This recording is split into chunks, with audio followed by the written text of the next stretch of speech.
guests, all the dignitaries, principals of various schools, teachers, students, and the entire community gathered here. A very warm good evening to all. I, Mayvati, the student of Sacred Heart English High School, Hingoli, Maharashtra, stand before you all to express my views on the topic, Gandhi, the role model of forgiveness and reconciliation. Every time I think of the day when India became free, and the only picture that clicks my mind is of the person who was one of the most prophetic figures of the 20th century, a true man of peace who always proclaimed that forgiveness is the answer to all kinds of resistance, and who firmly believed that an eye for an eye will result in making this whole world blind. Yes, my friends, he was none other than our dear Bapu Mahatma Gandhi, whom we call the father of nation. It is truly said that a great leader leads with an exemplary life that inspires his ideals. Mahatma Gandhi was one such leader who throughout his life walked on the path of non-violence and truth. He sacrificed his thriving law practice and adopted a simple life to live among the million who suffered due to poverty during the freedom struggle. An outstanding example of Mahatma Gandhi's leadership was his famous Salt March that brought about a profound change. On March 2nd, 1930, as a protest against tax on salt, Gandhiji wrote a remarkable letter to Lord Irwin, the Viceroy of India.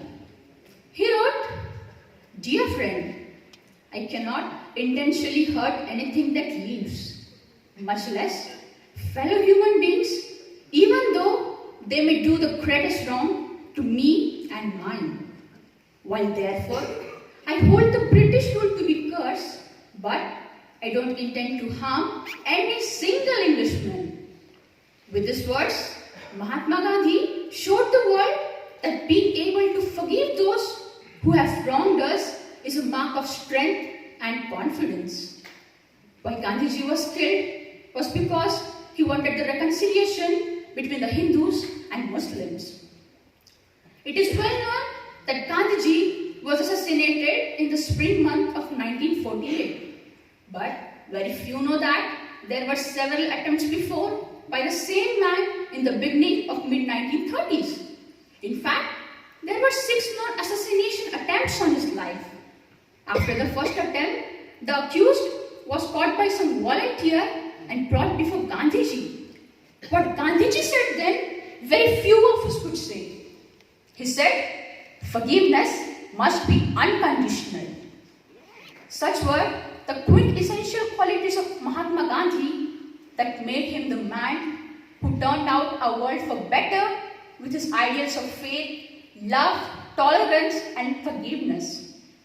But friends, today, in this so-called modern era, we get a very few icons like Mahatma Gandhi.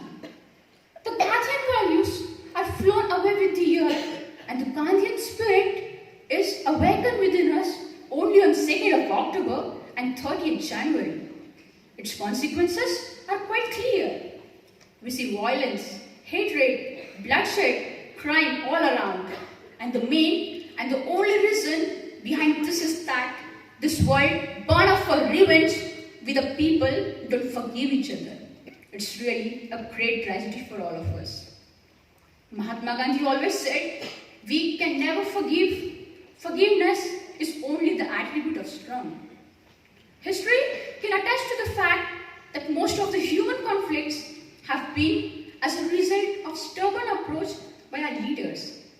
Our history would have turned out for better if our leaders could just learn that many human conflicts can be resolved by showing our willingness to understand the issues of our opponents and by using diplomacy and compassion. No matter where we live, what religion we practice, or what culture we cultivate, at the heart of everything, we are all humans.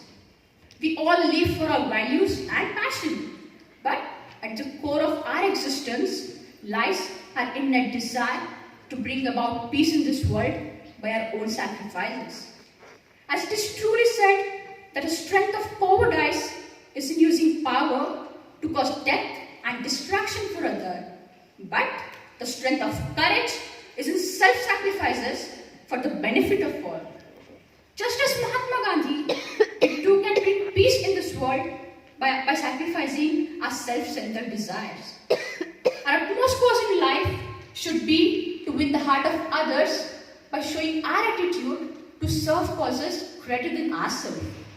The teachings of Mahatma Gandhi are relevant today much more than ever. It is for all of us that we become at least a little bit like Mahatma and contribute our services for the upliftment of this nation. But this could only become possible when we, the youth, first experience the peace in our own heart and then spread it to the rest of the world. Now it's the time to reconcile together and inculcate the values of fraternity, brotherhood, harmony, and forgiveness in our own life to be the change we wish to see in this world. At last, I would like to thank everyone who gave me this opportunity to speak over here. Thank you.